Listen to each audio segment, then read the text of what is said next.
जय श्री कृष्ण चैतन्य प्रभु नित्यानंद श्री अद्वैत गदाधर श्रीवासादि गौर भक्तवृंद। हरे कृष्ण कृष्ण कृष्ण हरे हरे, हरे राम राम राम हरे हरे। पूर्वे भगवान श्री ब्रजेंद्र नंदन श्री कृष्णेर अप्राकृत लीला तिनि भौम बृंदावने करेছিলেন। करार परे तिनि जखन अप्रकट हलेन, से अप्रकटेर যথেষ্ট বিহারী কৃষ্ণ করে অন্তর্ধান করি করেন অনুমান। তিনি লীলা করার পরে অন্তর্ধান যখন করলেন, তখন করার পরে তার স্বধামে গিয়ে তিনি চিন্তা করছেন, চিরকাল নাহি করি প্রেম ভক্তি দান, আর ভক্তি বিনা জগতের নাহি অবস্থান।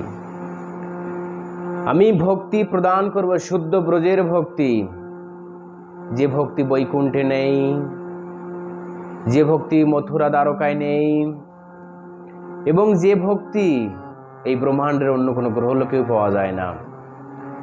আমি সেই দুর্লভ ভক্তি প্রদান করব। কই শোনো মধুরিমা, কই শোনো প্রেম, কই শোনো ভাবে তেহ ভোর।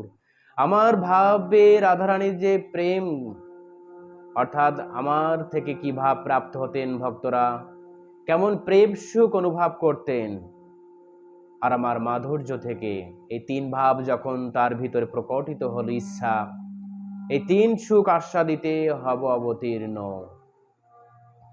এই তিন সুখ আস্বাদন করার জন্য ভগবান স্বয়ং ব্রজেন্দ্র নন্দন কৃষ্ণ শ্রী চৈতন্য মহাপ্রভু রূপে নবদ্বীপে অবতীর্ণ হলেন। অন্যের সঙ্গমে আমি যত সুখ পাই, তা হইতে রাধিকায় শত অধিকায়। আমি অন্যের সঙ্গে আনন্দ করে বা লীলা করে যে সুখ পাই, তার চাইতে শত কোটি গুণ সুখ অনুভব করি স্বয়ং শ্রীমতী রাধারানীর সঙ্গে।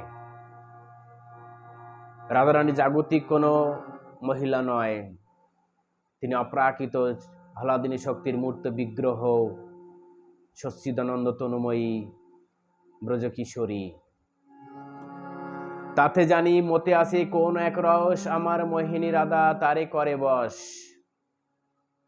এই জগতে সবচাইতে কৃষ্ণকে অনন্ত কোটি ব্রহ্মাণ্ডের যারা লোকপাল রয়েছেন, কৃষ্ণ তাদেরকে আকর্ষণ করেন।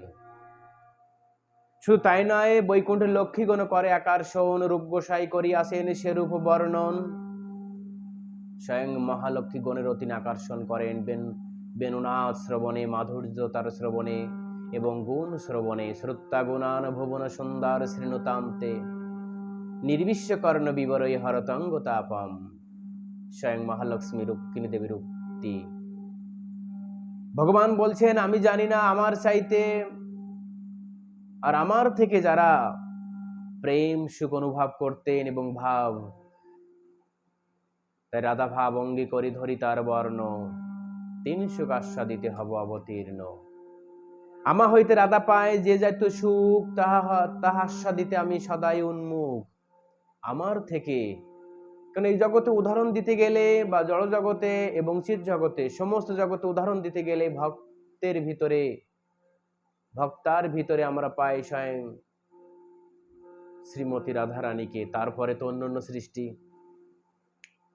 মুখ্য সৃষ্টি তো তিনি নিজেই, ভগবান শ্রী ব্রজেন্দ্র নন্দন শ্রীকৃষ্ণের আহ্লাদিনী মূর্তি ও হল স্বয়ং ভগবান ব্রজেন্দ্র নন্দন শ্রীকৃষ্ণের ব্রজ গোলক বিহারিণী স্বয়ং শ্রীমতী রাধারানী। ভগবান শ্রী চৈতন্য মহাপ্রভুর আসার যে বিশেষ উদ্দেশ্য, এই তিনটাই ছিল। এই তিনটা বাসনাকে পূর্তির জন্য তিনি গৌর সুন্দর রূপে প্রকট হলেন এই ভাগীরথের তটে রম্যে ভবিষ্যামি শশীসুত। ভবিষ্যৎবাণীকে রক্ষার্থে তিনি এবং তার নিজের স্বইচ্ছা পূর্তিকে রক্ষার্থে তিনি এই জড়জগতে ভৌম লীলা প্রকাশ করলেন। এবং এই লীলা তিনি এমন মাধুর্যতার মাধ্যমে প্রকাশ করলেন যে জীবের বুদ্ধি, বাক্যের এবং মনেরও অগোচর। কৃষ্ণ যদি কৃপা করে কোনো ভাগ্যবানে, গুরু অন্তর্যামী রূপে শিখায় আপনে। কৃষ্ণ যদি কোনো ব্যক্তিকে কৃপা করেন, সেই কৃপাবান ব্যক্তি একমাত্র কৃষ্ণকেই জানতে পারেন। और কৃষ্ণকে জানার আর দ্বিতীয় কোনো রাস্তা নেই। এই জন্য স্বয়ং ভগবান শ্রী চৈতন্য মহাপ্রভু নিজেই বলছেন যে আমি এমন এক প্রেম এই ভূমণ্ডলে প্রদান করব যা ইতিপূর্বে কেউ প্রদান করেননি। অনার্পিতম চরিম চিরাত করুণাবতীর্ণ কৌল। রূপ গোস্বামী পাদ তার নিজ গ্রন্থে লিখছেন, অনার্পিতম চরিম চিরাত, অর্থাৎ যা পূর্বে কখনো অর্পিত হয়নি এমন এক প্রকার বস্তু, যা পূর্বে অর্থাৎ কোন অবতার দিতে পারেননি, আমি সেই প্রেম দেব এখানে। করুণা অবতীর্ণ কৌল, জীবের করুণা করে আমি নিজেই স্বয়ং অবতীর্ণ হব। আমরা দেখতে পাই যে অমুক ভগবান তপস্যা করে ভগবানকে প্রকট করিয়েছে, এটা ভগবানকে প্রকট করাতে তারা পারেন না, কারণ কৃষ্ণের ইচ্ছা শক্তির উপর তা নির্ভর করে তার আবির্ভাব এবং তিরোভাব।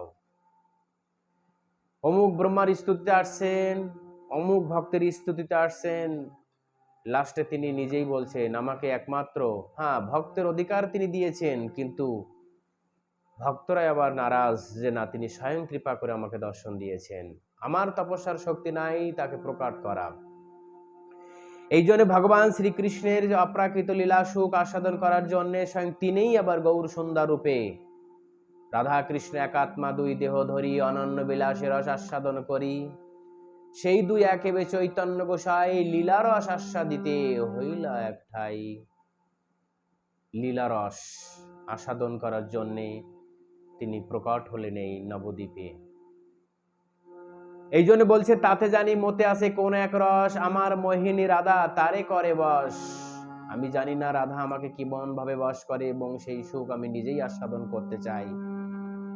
প্রজে আমি তো সবাইকে আনন্দ দান করেছি, কিন্তু আমি নিজেই তো আনন্দ করতে পারিনি। মনে করুন কোন ব্যক্তির বাড়িতে অনুষ্ঠান হচ্ছে, গৃহকর্তা সমস্ত অতিথিদের ভোজন দিচ্ছেন, নিজে হাতে করে রন্ধন করে এবং সার্ভিসও করছেন, কিন্তু তিনি তো নিজেই সেটা ভোজন করেননি।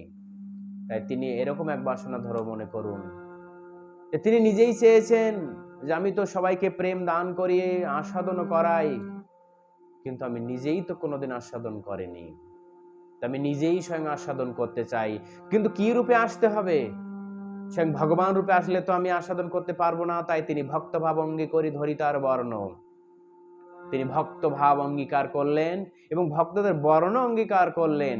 তাই তপ্ত কাঞ্চন রূপ ধারণ করলেন তিনি, গৌরাঙ্গ রূপেণ লীলা লাবণ্য বিগ্রহ, স্কন্দ পুরাণের উক্তি। তাই লীলা লাবণ্য বিগ্রহ রূপ তিনি গৌরাঙ্গ, অর্থাৎ গৌরাঙ্গ তপ্ত কাঞ্চন সাদৃশ্য যে দেহ, এই সুন্দর ধীর ললিত বিগ্রহ রূপে তিনি প্রকট হলেন। এই জন্য বলছেন, রস আস্বাদিতে আমি কৈল অবতার, প্রেম রস আস্বাদিব বিবিধ প্রকার। আমি প্রেম রস আস্বাদন করেছি এবং বিভিন্ন প্রকার, এক দুই প্রকার নয়, দাসরস, শোকরস, মধুর রস, বাৎসল্য রস আদি এই সমস্ত রস আমি বহুরূপে আস্বাদন করেছি। রাগ মার্গে ভক্ত ভক্তি করে যে প্রকারে, তাহা শিখাই বলিল আচরণ দ্বারে। বলছে রাগ মার্গে ভক্ত ভক্তি করে যে প্রকারে, তাহা শিখাই বলিল আচরণ দ্বারে। রাগ মার্গে ভগবান নিজেই বলছেন যে কিভাবে আমাকে ভক্ত ভক্তি করে। বিধি ভক্তি এবং রাগ ভক্তি। বিধি ভক্তি 16 প্রকার এবং রাগ ভক্তি আর 16 প্রকার, অর্থাৎ 32 প্রকার ভক্তি। এর ভিতরে রাগ ভক্তিকে চরম ভক্তি বলা হয়। এই রাগ ভক্তি কিভাবে জীব প্রাপ্ত হবে এবং লাভ করবে, আমি সেই ব্রজের সেই রাগ ভক্তিকে শিখানোর জন্যে গৌরাঙ্গ মহাপ্রভু রূপে অবতীর্ণ হব। প্রেম রস নির্যাস করিতে আস্বাদন, রাগ মার্গ ভক্তি জগতে করিতে প্রচারণ। এই গোপন রহস্য মহাপ্রভুর আসার। কেন সকল জগতে মোর করে বিধি ভক্তি, বিধি ভক্তি ব্রজভাব পাইতে নারে শক্তি। সকল জগতে মোর করে বিধি ভক্তি, আরে বিধি ভক্তিতে ব্রজেন্দ্র নন্দন শ্রীকৃষ্ণকে পাওয়া যায় না। বৈকুণ্ঠে যাওয়া যায়, অন্য অবতারদের পাওয়া যায়, শুদ্ধ বৈকুণ্ঠ ধাম প্রাপ্তি হয়, কিন্তু মাধুর্যমণ্ডিত গোলক বৃন্দাবন প্রাপ্তি হয় না। এই জন্য রাগ মার্গে ভক্ত ভক্তি করে যে প্রকারে, তাহা শিখাই বলিলা আচরণ দ্বারে। আমি সেই লীলা শিখবো, এই তিন বাঞ্ছা মোর নহিল পূরণ, বিজেতু ভাবে নহে তা আস্বাদন। এই দুই ভাব বিজাতীয় ভাবে তা আস্বাদন করা যাবে না, রাগ মার্গ ভক্ত ভক্তি। কেননা রাগ মার্গ প্রদান করতে গেলে রাগ মার্গেরই ভক্ত আমার রূপ গ্রহণ করতে হবে, বিধি মার্গের ভক্তের রূপ না। এই দুই ভাব অর্থাৎ প্রথম ভক্ত ভাব এবং ভক্তের বর্ণ। যেমন কোন ব্যক্তি এই জগতে স্টেজে রাজার অভিনয় করে, কিন্তু স্টেজে অভিনয়ে সে রাজার ভাব নিয়েছেন, আসলে সে একজন প্রজা, এই ভাব। ঠিক তদ্রূপভাবে ভগবান শ্রীকৃষ্ণ তো স্বয়ং ভগবান, কিন্তু তিনি ভগবান রূপে আসলে তো সেই রস আস্বাদন হবেন না, তাই তিনি ভক্তদের রূপ নিলেন, অর্থাৎ ভক্তের ভাব এবং ভক্তের বর্ণ। এই দুই ভাব নিয়ে তিনি গৌর সুন্দর রূপে প্রকট হলেন এই নদিয়ায়। আপনি কইলা প্রভু, না আপনি অবতীর্ণ হইলা নদিয়ায়। অর্থাৎ তিনি স্বয়ংই নদিয়া প্রকট হলেন। রাধা ভাব অঙ্গী করি ধরি তার বর্ণ, তিন সুখ আস্বাদিতে হবই অবতীর্ণ। এই হলো ভাব। তিন ভাব আস্বাদন করার জন্য গৌরাঙ্গ মহাপ্রভু রূপে আসলেন। কলিযুগের যুগ ধর্ম নামের প্রচার তথি লাগি পিত বর্ণ চৈতন্য অবতার। কলিযুগের ধর্ম হয় নাম সংকীর্তন, চারি যুগে চারি ধর্ম জীবেরও কারণ। সমস্ত দিক থেকে বিবেচনা করে স্বয়ং ভগবান শ্রী চৈতন্য মহাপ্রভুর প্রকট। বন্ধুগণ, যুগ হলো কলিযুগ, আর যুগ অবতার একটাই, সে হলো ভগবান শ্রী চৈতন্য মহাপ্রভু। যুগ অবতার বহু হয় না। দেশে একটা রাজা হয়, বহু রাজা হয় না। উপমন্ত্রী, মন্ত্রী, সচিব ইত্যাদি হতে পারে, কিন্তু প্রধানমন্ত্রী একজনই হয়। একটা ফ্যামিলিতে সবাই প্রধান হয় না, একজনই হয়। তাহলে সবাই যদি ফ্যামিলির সদস্য, মেন সদস্য একজন হয়, তাহলে কে কাকে পরিচালনা করবে? ঠিক একটা স্কুলে মাস্টার অনেক থাকতে পারে, কিন্তু হেডমাস্টার একজনই থাকে। এই ভাব অর্থাৎ তিনি স্বয়ংই ভগবান, তো অনন্ত, কিন্তু প্রত্যেকটা যুগের এক একজন বিশেষ অবতার আছেন। যুগ ধর্ম প্রত্যাবর্তন হয় অংশ হইতে, আমা বিনা অন্য নারী ব্রজ প্রেম দিতে।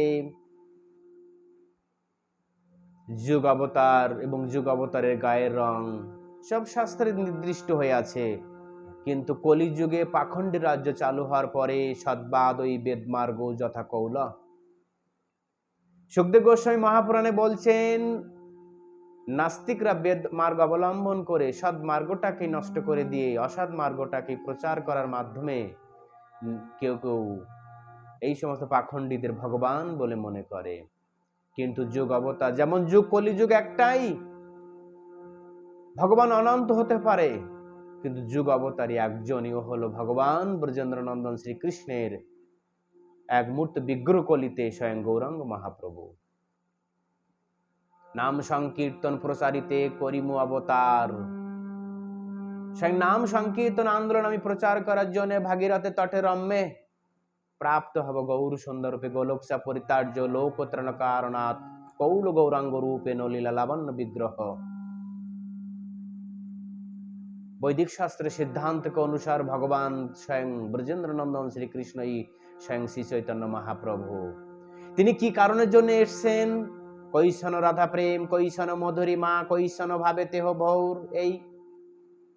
এই তিন ভাব আস্বাদন করার জন্য তিনি ভক্ত রূপে আসলেন এবং ভক্ত রূপ নিলেন ও ভক্তদের ভাব নিলেন, অর্থাৎ ভক্তের ভাব এবং ভক্তের বর্ণ। আমরা সহজে অনুমান করতে পারি না যে তিনি স্বয়ং ভক্তরূপে এসে কি আস্বাদন করে গেলেন। সেটা হলো গম্ভীর লীলায়। আর এই জগতে আসার তিনি দুটি কারণ করেছিলেন, একটি হলো মুখ্য, একটি হলো গৌণ।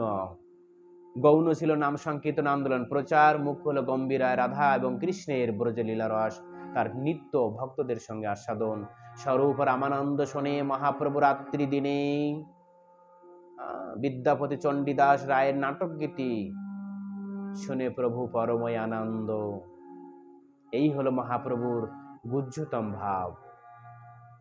যা পূর্বতন আচার্যের অন্যতম স্বয়ং কৃষ্ণদাস কবিরাজ গোস্বামী পাদ লিখছেন, মহাপ্রভুর দুটি কারণ, একটা বহিরাঙ্গ কারণ, একটা অন্তরঙ্গ কারণ। তো বহিরাঙ্গ কারণ নাম সংকীর্তন, অন্তরঙ্গ কারণ ভক্তদের সঙ্গে প্রেম রস আস্বাদন, আর তটস্থ কারণ আনুষঙ্গে কইল জগত উদ্ধারণ। তাহলে অন্তরঙ্গ, তটস্থ এবং বহিরাঙ্গ, এই হলো মহাপ্রভুর আসার চরমতম উদ্দেশ্য। বন্ধুগণ, আমি এখানে সমাপ্ত করছি। তো আমরা আজ জানলাম যে ভগবান চৈতন্য মহাপ্রভু, যে ব্রজেন্দ্রনন্দন শ্রীকৃষ্ণ, তার আসার মূল কি কি কারণ ছিল। আপনারা আর গ্রন্থ অধ্যয়ন করলে বিস্তারিত জানতে পারবেন। আমি সংক্ষিপ্ত উপস্থাপনা করলাম মাত্র। জয় শ্রীলা গুরু মহারাজ।